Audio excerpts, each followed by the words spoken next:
Hello જ્ઞાન સહાયક મિત્રો, અમારી ચેનલમાં તમારું સ્વાગત છે।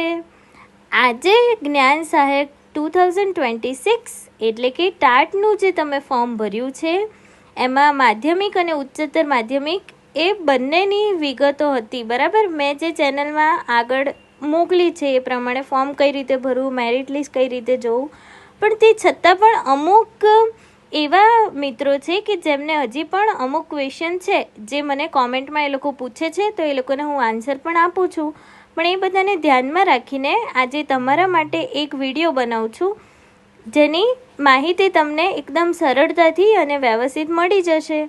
જો એમાં સૌથી પહેલો એક વિદ્યાર્થી મિત્રનો ક્વેશ્ચન એવો હતો કે અમે માધ્યમિક અને ઉચ્ચતર માધ્યમિક શું એ બંનેમાં ફોર્મ ભરી શકીએ?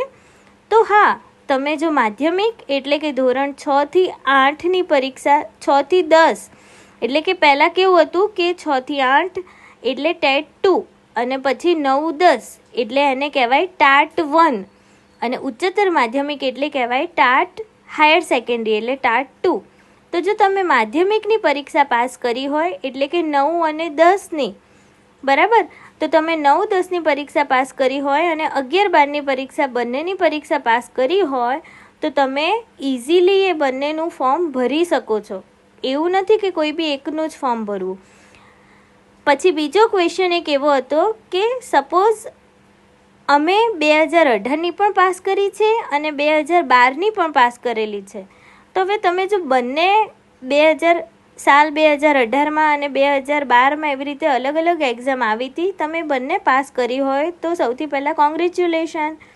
હવે વાત થઈ કે શેના બેઝ ઉપર તમે ફોર્મ ભરશો, તો જો 2012માં તમારે સપોઝ આવ્યા છે 105 માર્ક્સ અને 2018માં તમને આવ્યા છે 125 માર્ક્સ, તો હવે સીધી વાત છે 125 માર્ક્સવાળું ફોર્મ તમે ભરો તો તમે મેરિટમાં અપ આવશો, એટલે મેરિટમાં તમારું ઉપર નામ આવશે। તો ઉપર નામ આવશે તો તમે જે સ્કૂલ સિલેક્શન કરવા માંગો છો એ તમે ઇઝીલી તમને જે પ્રમાણે જોઈતી સ્કૂલ, એટલે કે ધારો કે તમે નજીકની સ્કૂલ પસંદ કરવા માંગતા હોય તો તમે નજીકની સ્કૂલ પસંદ કરી શકો છો। આ બધું શેના ઉપર છે? તમારા મેરિટ ઉપર, કે આપણું મેરિટ કઈ રીતે બનશે અને એની કઈ રીતે માહિતી મળશે, બરાબર। અને ત્રીજો ક્વેશ્ચન એવો હતો કે અમુક લોકો એવું પૂછતા હતા કે હવે આનો 3rd રાઉન્ડ ક્યારે શરૂ થશે? તો જો 3rd રાઉન્ડ એટલે કે સૌથી પહેલાં જ્ઞાન સહાયકની ભરતી માટે સૌથી પહેલાં ટાટ 2023માં જેણે પાસ કર્યું હોય એનો રાઉન્ડ હતો, એને કહેવાય ફર્સ્ટ રાઉન્ડ। એના પછી જગ્યા ખાલી વધી છે એટલા માટે સરકારે શું કર્યું, કોઈ પણ વર્ષમાં ટાટ ક્લિયર કરી હોય તેના માટેનો સેકન્ડ રાઉન્ડ છે।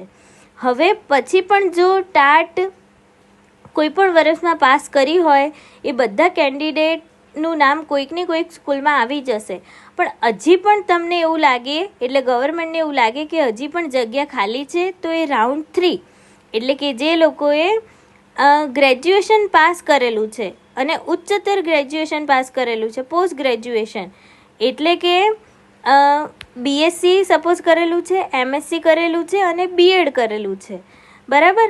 અને જો તમે બીએડ પછી એમએડ પણ કરેલું છે તો તમે લોકો શું થયું, આખું એ ક્વોલિફિકેશન તમારું કમ્પ્લીટ કહેવાય, તો તમે એ પણ ફોર્મ ભરી શકશો। એટલે તમારો બધાનો નંબર શેમાં લાગશે? 3જા રાઉન્ડમાં, બરાબર।